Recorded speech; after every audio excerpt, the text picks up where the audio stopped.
Hello, everybody, and welcome back to the Holtby Six podcast. This is episode 6, and I am delighted to have Adam Wright with us today. Hi, Adam. How you doing, mate?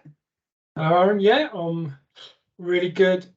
Thank you. I'm really pleased to be here and to be invited on.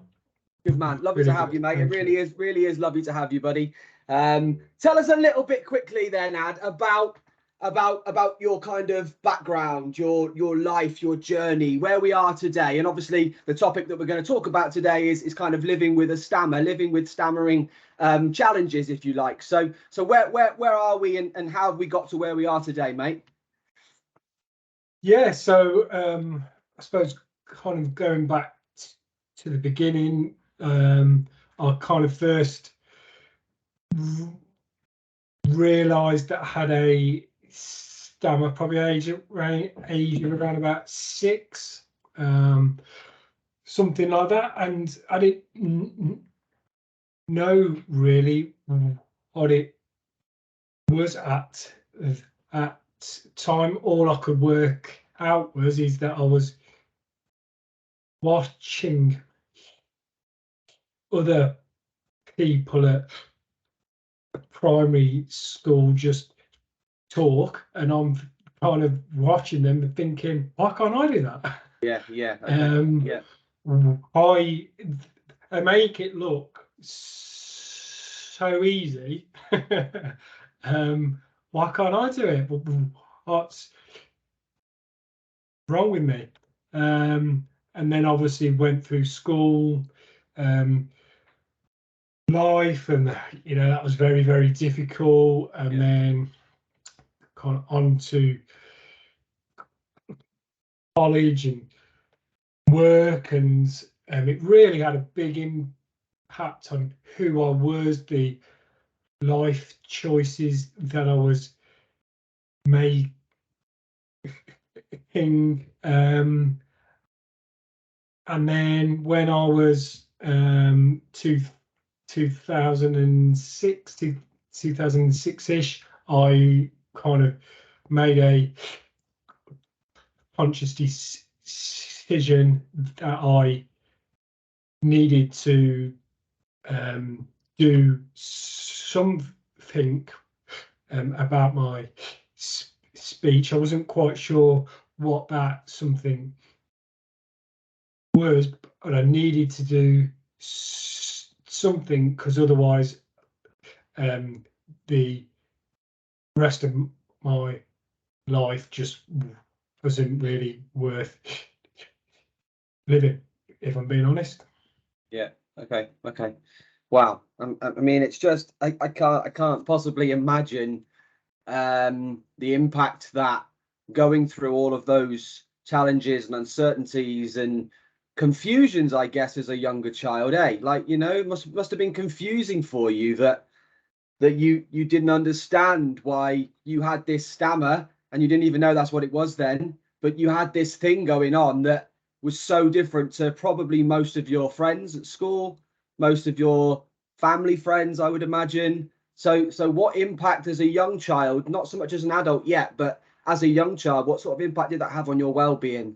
And how did you feel in society, if you like, as a younger boy?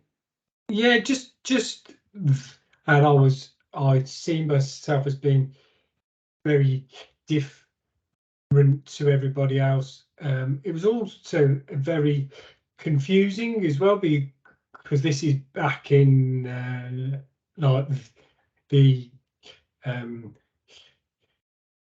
mid 80s, so there wasn't on any internet or anything like that where you could look it up and see what it was.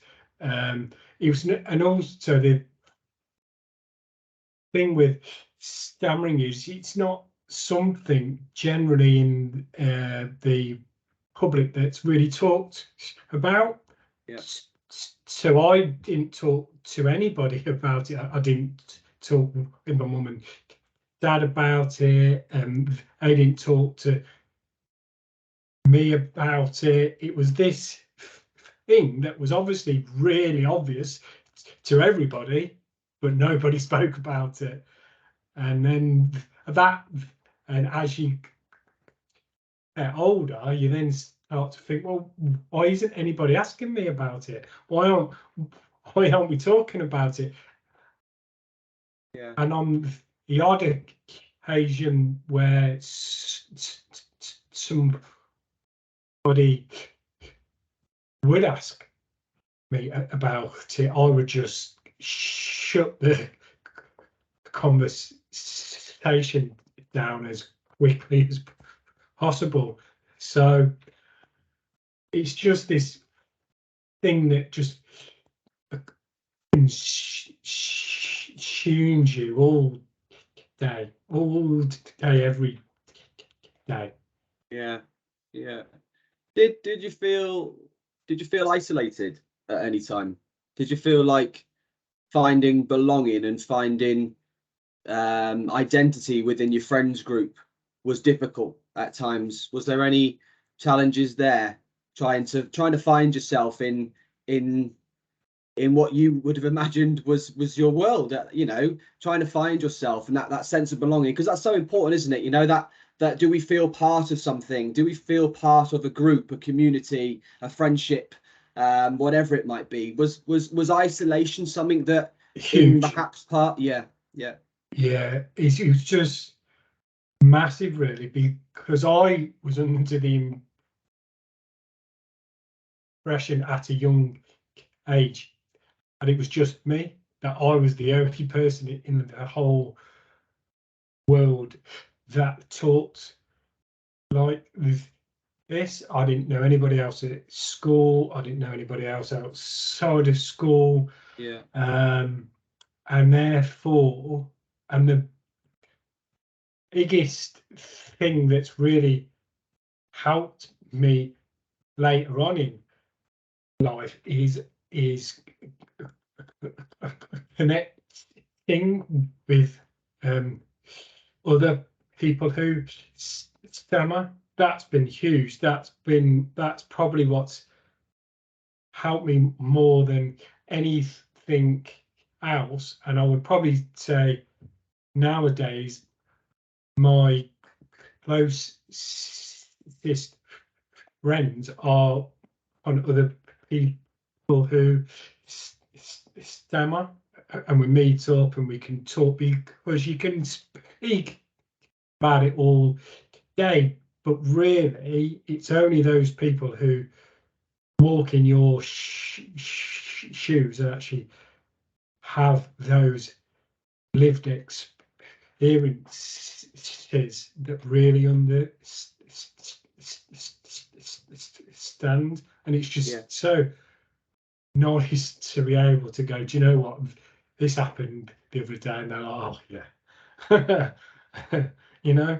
Yeah. And there's obviously charities, there's obviously support groups that support people with lived experience of stammering, and I guess which ones are the ones really for people to know about, Adam? Like where are the main bodies of support? Where are the main groups to hit?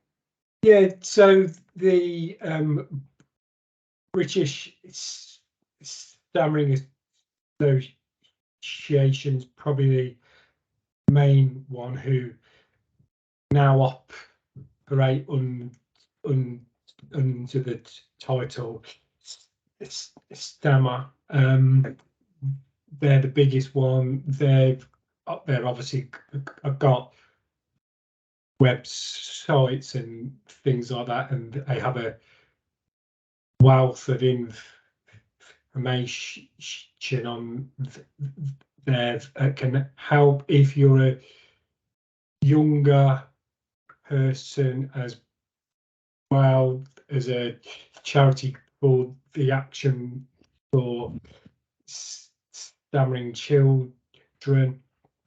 Are really good in not only helping the youngsters, but also helping the parents, because for parents it's this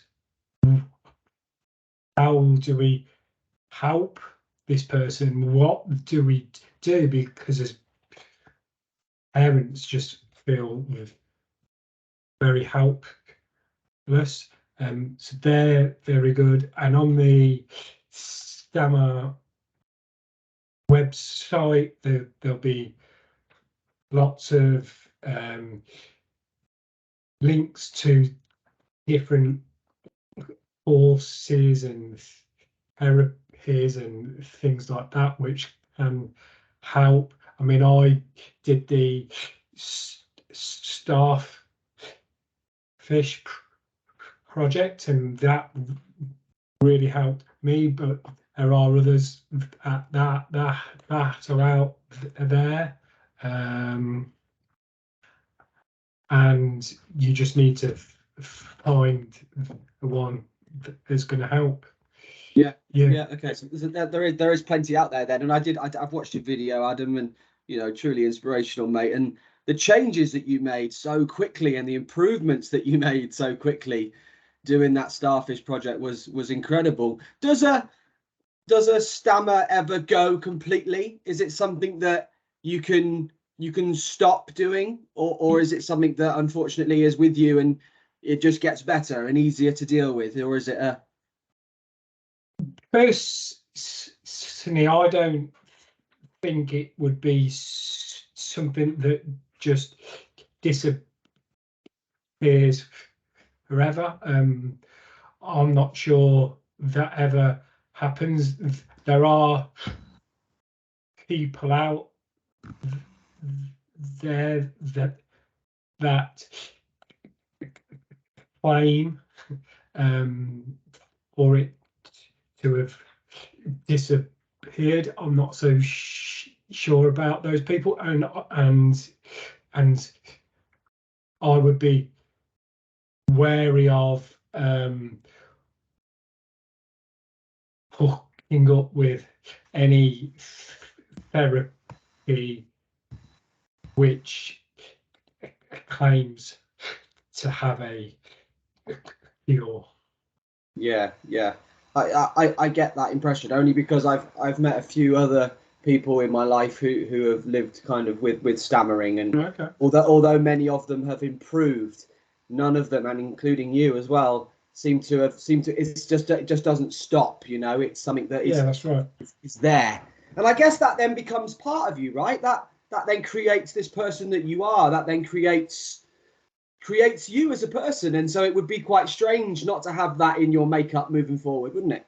Yeah, I mean, definitely, I would say pre going on the starfish project, if you offered me, like, I would pay millions for it just to vanish. But I think after doing the starfish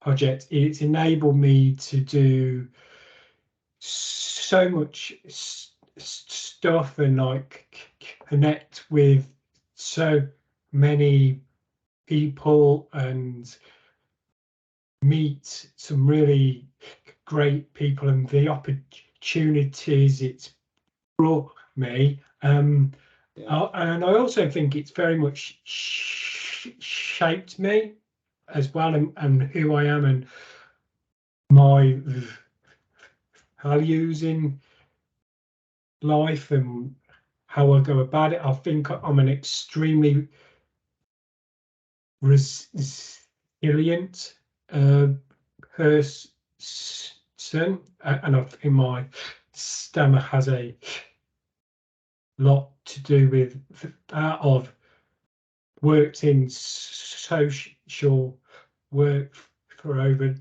20 years. Most people are burnt out after 5 years, and here I am still in it. Don't really get hazed. I'm much. So yeah, I think it's who I am. Very much. I think it is part of your makeup, and you mentioned there, Adam, resilience. Obviously, that's a huge well-being skill. A lot of people, as we've seen the last 2 years, regardless of kind of living with a stammer or whatever life challenges they faced and life difficulties they faced, the last 2 years has shown that we are far more resilient than we give ourselves credit for. But in the same light, there are a lot of people that don't possess that resilience, and it doesn't take a lot to affect them or to impact their lives negatively, whatever it might be. So to be able to kind of have that mindset, I think is really powerful. And for me, mindset's so important. It's everything. 100%. You could have, as an 11, 12-year-old, said, to be raw, do you know what? I've had enough of this. This ain't worth it. I'm done. And in a very different light, could have made other decisions that meant you weren't here today. Do you know what I mean? And you haven't. You've kind of pursued. You've fought 100%. it. You've gone through it, and I think that's really commendable. So massive love for that, mate. And I think people can take a lot of something out of that, a lot of education out of that. And regardless of what position you're in life, regardless of where you are mentally, where you are physically, you are always better than it. You are always better than the demon, and you can come out of this, and you can get better, and you can want to get better. Yeah, and I'm really fortunate to have come out of the other side of that. Unfortunately, I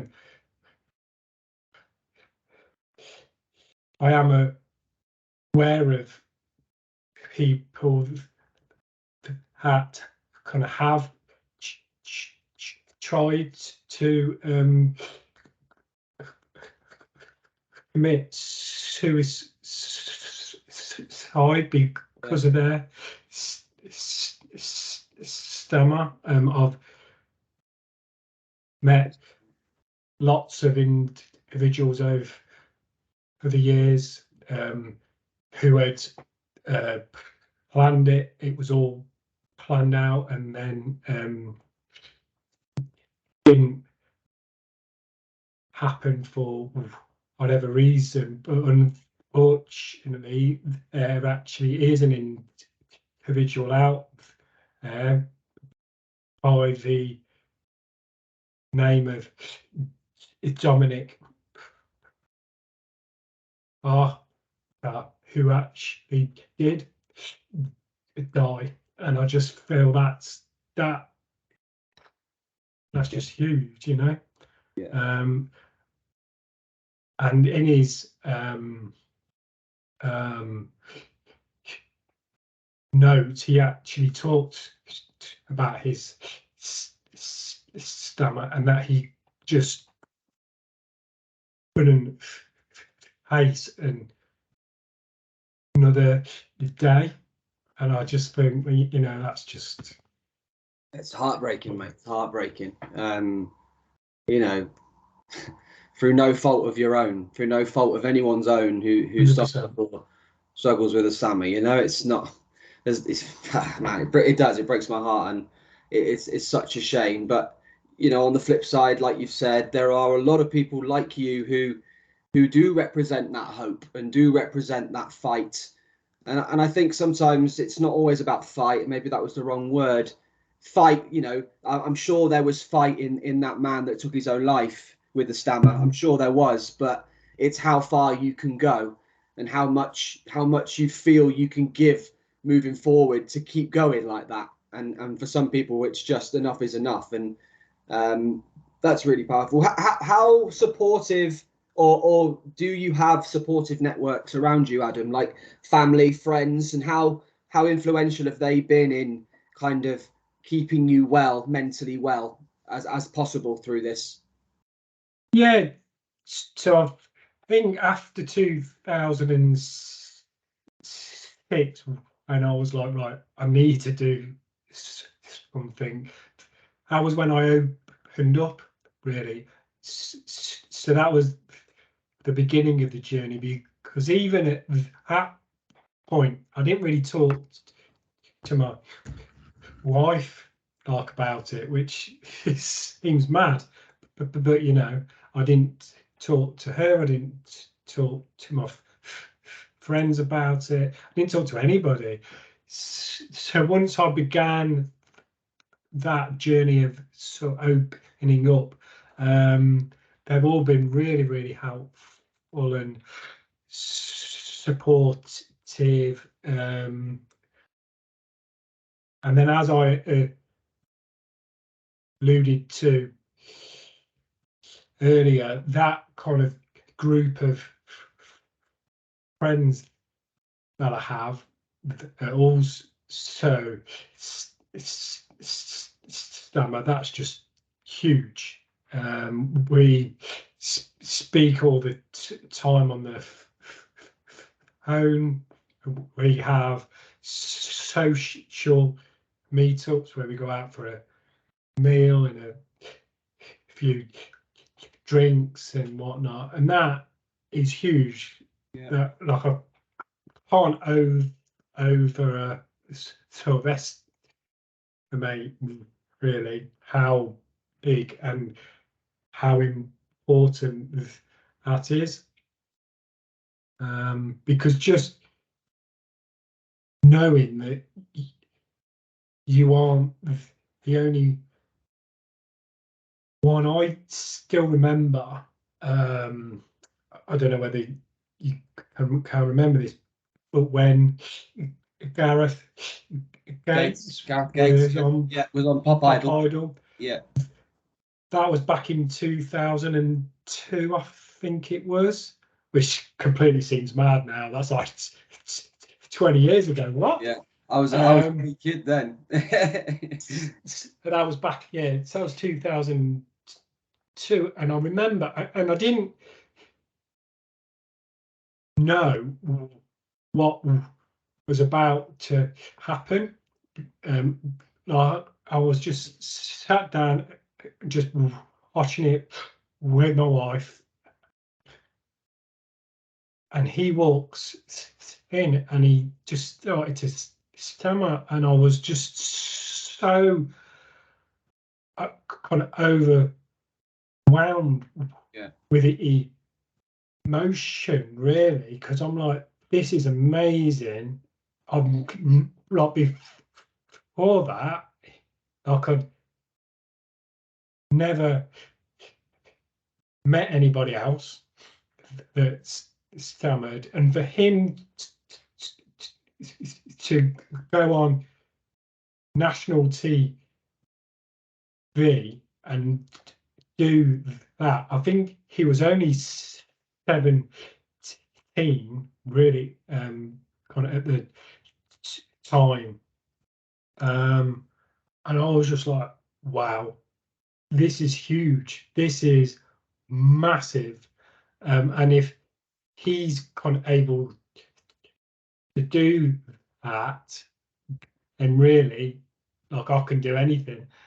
And that was yeah, massive for everybody then, because and it was in the media, and it was on the radios. They actually wanted to talk about stammering, and that was just massive. It really was. Yeah, I bet. You know, and also, I guess as he moves forward as well, the likes of Gareth Gates, he kind of creates a platform, doesn't he, to be able to then talk about that. Definitely. And to kind of raise the awareness and give people who, like yourself at the time, perhaps were a bit unsure as to what to do about their own stammering and their own experiences and how to talk about it. So I guess that really did help. And it's powerful, isn't it, what someone on a TV can do, or what a celebrity presence can do for people, for sure. So in terms of support, do you have that down at the Villa? Are Villa a good club for supporting the stammer movement? Is there a group of villains that kind of all have the same experiences that you meet with, or you talk to, or you kind of work with? Because I know you've done a little bit down at the foundation with your stammer stuff, and yeah. So for International Stammering Awareness Day last year, the foundation let us have a stall before one of the matches where we handed out leaflets and they could come and ask us questions and things like that. So yeah, they were really, really good. And also Luke sponsored it as well. So they gave us some shirts and different bits and pieces. That was really, really good of them. Yeah, and then we've got a group of fans as well that stammer. That's really great. great. Um, And what ages are the people in that group had in the villains kind of group? Are there a mixture of all ages? yeah, mixture of all ages. I've also had people that have reached out to me following being on the Villa view, like as well. People saying, "Oh, like I know him or I know this person or like whatever." That's really inspirational. Thank you so much. So a bit like I experienced with Gareth, I'm now giving those opportunities to the next generation, which is amazing. That just like blows my mind. But you are an inspirational man, mate, and I think you're the way you conduct yourself, the way you behave about all things in life, and the way you talk about your experiences, and the way that you promote your challenges, and you kind of wear them as a batch of armor. You wear them as your shield, and Yeah, and definitely. I think that's the way to do it. And I can kind of relate in a sense where I think I wear my mental health, my demons, my darkest times in my life I wear as my armor, because I want to be able to help other people, because like you have a spark in you that wants to inspire the next person to come out and talk about it, or to do something positive with their own demons, so I think it's brilliant, mate, what you do, and you've got my full support, and I'm sure you have a lot of other people's support as well. So in terms of the game, do we have any professional footballers, Adam, that have come out over the years with a stammer? Do we know anybody? Has there been any stories? Any kind of high profile players? Yeah. So the most recent one is Luke Ayling at Oh, Leeds. Leeds. Yeah. Okay. So he's did a interview with Match of the Day extra. I think it Right. was March time ish, and that was just brilliant to have like a high profile player like Yeah. that, because I think he'd done a couple of interviews post match interviews, and there were a few challenges that he had, and then he was just wanted to talk about it, and that was massive for the stammering Yeah, I bet. community. I've think it's out there on like EBCI I'll have to give it a player watch. I'll or have to find it and give it a watch. whatever. And then the other one is James Rodriguez, who Okay. Oh played wow. at Okay. Everton Yeah. last year or the year before that. I think it was. He's The Colombian boy. Yeah, he hasn't really, or to my knowledge, he hasn't really spoken about it. He doesn't really do any post-match kind of interviews or anything like that.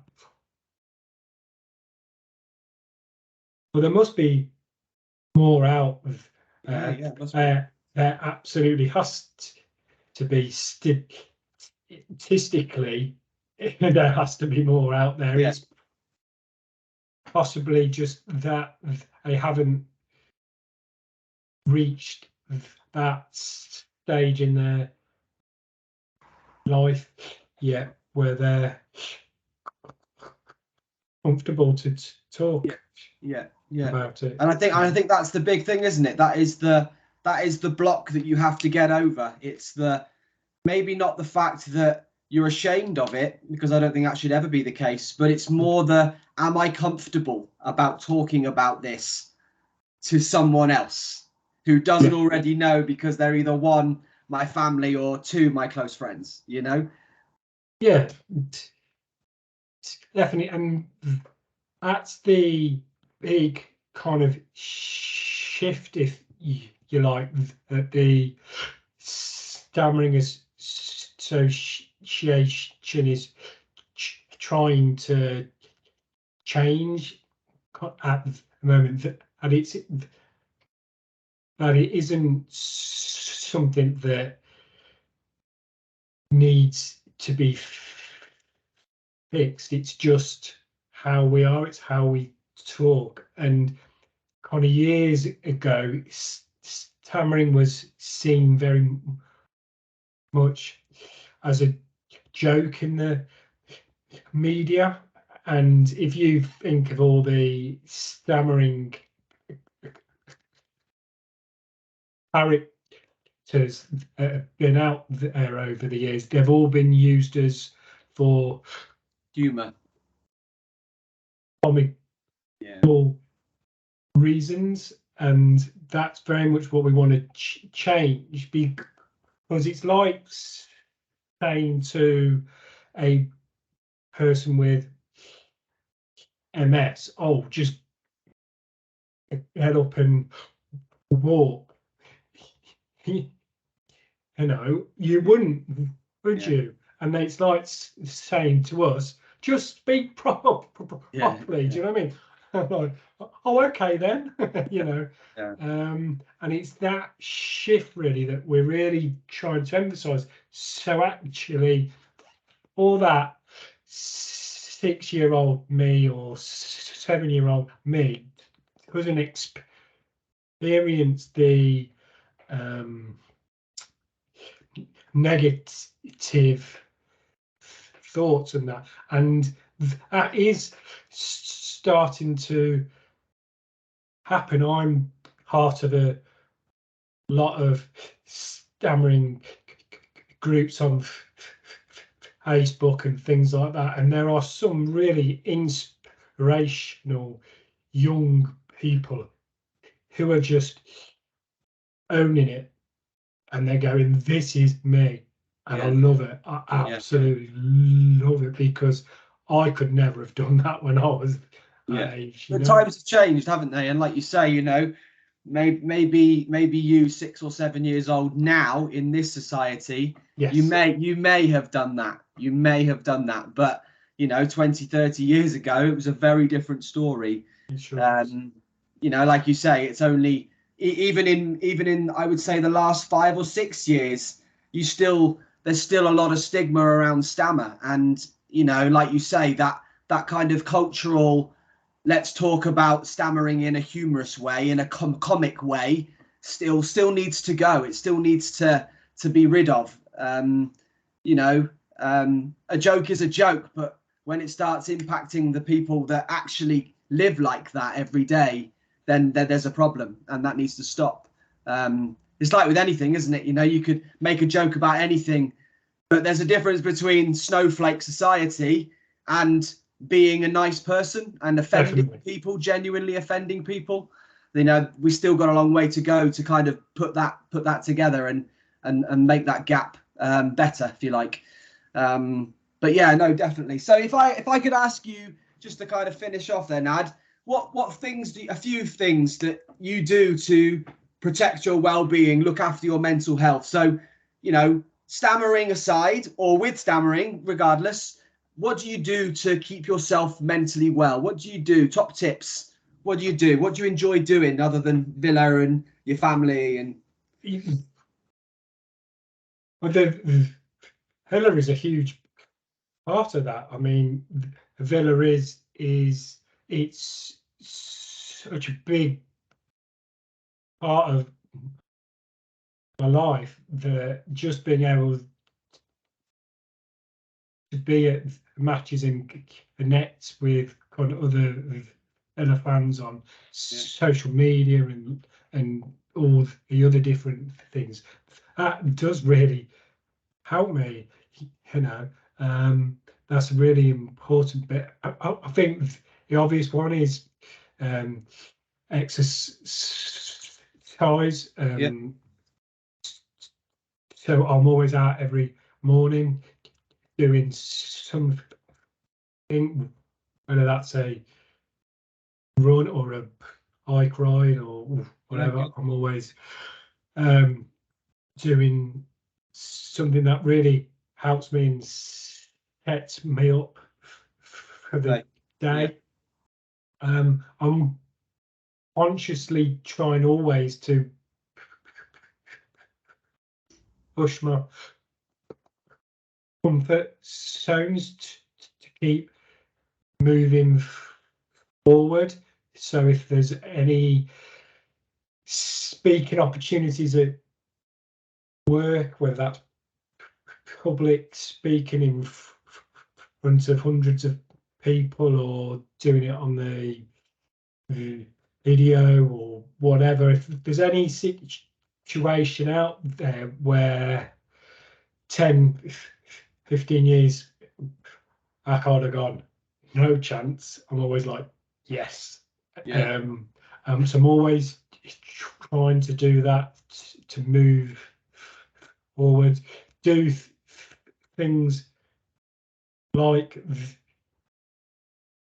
this, you know, keep on speaking about it. That's so important, just to keep talking about it with other people, dropping it into conversation as well, because it's still not really a subject that people are comfortable talking about. So if I drop it in, then they're going to ask me about it, whereas if I don't talk about it, nobody else is going to talk about it, are they?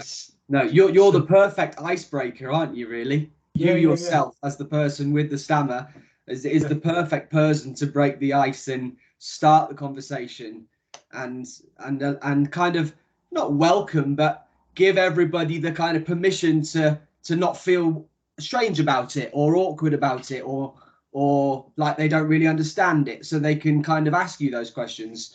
Just the last thing I've always wanted to know, Adam, is just talking with your stammer it's tiresome, right? It's hard work, takes a lot out of you, does it? Or do you build a physical strength the more you do it and the easier it gets? Or I'd definitely say it was tiring.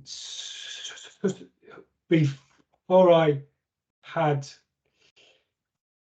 kind of any control of my speech at all, it's tiresome. It's not just the actual physically speaking. Years ago, it was the thinking about, I'm going to have to do that. I'm going to have to say this word. I'm going to have to go and ask that person for this. Oh no, how am I going to do that? And it's constantly there. So you're always thinking about it. Or I always was anyway, constantly thinking about words. If I could swap a word, for instance, that I'll know that that's a word that I'm definitely not going to be able to say. No chance. Can I use a different one? So you're always thinking, and then you've got the actual physical actually speaking, and yeah, it is exhausting. I think then over the years, kind of moving forward, it does ease here. You do build up that resistance, and I think more than anything now, I don't worry about it. If I block and a block, I'm not bothered. Yeah. So that really takes off a huge pressure mentally, more than anything else, because I'd always be thinking, oh, that block sounded horrendous. What must they have been thinking? What do they think of me now? I'm going to be, it was just all the time. Yeah. In the last 45 minutes of talking to you, there's not been a point that you haven't been able to get the word out. It just sometimes takes a little longer. So is there a circumstance whereby the word never comes out? Is that what you mean by block, where that's it? Yeah. There's just no more that can come? I think it always does come out. I just think it's a matter of, is the listener prepared to wait? So years ago, I would have big, long blocks, massive blocks. And in my head, they seem like they would last possibly 2 minutes. I'm sure that they didn't. never did. But for instance, I can remember ordering a train ticket. I was on my way to Spurs at White Hart Lane years ago, and I went to order a train ticket, and it was one of those ones where like 7 sisters, that S seemed like it went on forever, and the man behind the counter ended up throwing a pen and paper at me, and I will always remember that. And you kind of think, just wait for me to finish, Yeah. I guess that's where we could have a whole hour on that, couldn't we? Of how people approach you. So for you wanted the time to be able to get that word out and finish a sentence, but for the guy who was giving you the ticket, I think he probably thought the best thing I can do to help this man is give him a pen and paper. Yeah. So it's the trying to do good for good, but actually it's not what I want you to do, because that's not helping me, Yeah. It's really, that kind of how people see it, and how people it's only down to what they know, what they understand. If you see someone struggling with something, a bag of shopping or something, you go over and help. So the instinct is to help you, I guess. Yeah. So how do we what have we got in the bag to tell people? What's the message, Adam? There, what's the message with that kind of thing? I think just ask them, just ask that person, because again, I think this is a really difficult question to answer, because it's always a 50-50 split. If you ask a group of stammerers if you like people to finish your sentences, or you absolutely hate it, it's always 50-50. So there isn't a right answer or a wrong answer. Personally, like, I hate it and I get really annoyed, but I know other people who have gone, oh, thank you so much for getting me out of that, you know. Yeah. So we can just ask that person, think people will actually tell you, there isn't a right or wrong way. Yeah, I was speaking to the boys at Villa and Proud, Simo and Tom, not long ago on a few podcasts back, and I guess this is the same sort of discussion. It's that, just ask. Like, I'm not offended if you ask me anything about my stammering. You ask me. Like, I'm not a machine. Like, just ask me. Ask me what you want to know. Ask me what's gonna be better for me. Ask how you can help. Just don't assume. And therefore, often with assumption comes misinformed and the wrong thing, So just ask the question. I recognize that you have a stammer. What can I do to help you? Yeah, something like that. Brilliant. Yeah, absolutely brilliant. And I guess that's the awareness, isn't it? Because, like with anything, it is just about knowing more about it. And I guess things like this, the work that you're doing outside of this, the conversations that you're having every day are only going to go about helping improve that awareness and raise the profile of stammering, and to just try and, if you can help one person a day, just do the next best thing with themselves. Absolutely. And that's job done, mate, isn't it? Absolutely. Brilliant. Yeah. Listen, mate, it's been really lovely having you on, Adam, and I appreciate your time. I really do, and it's been lovely having you on the platform. We'll get this up tonight, I think, and yeah, you know what? Let's look forward to a good season at the Villa. Are you going to the first first game, Bournemouth? No, I'm not, unfortunately, because I'm on holiday. So I think my first game is going to be West Ham, I think. Yeah, mine is. I think I'm coming to Villa Park for the West Ham game. So I may see you there, Adam, for a beer. That'll be great. That would be lovely. All right then, Adam. Well, I'll speak to you again soon, my friend. And thanks for your time. All right. Cheers, Aaron. Up the Villa. Top man. Up the Villa, mate.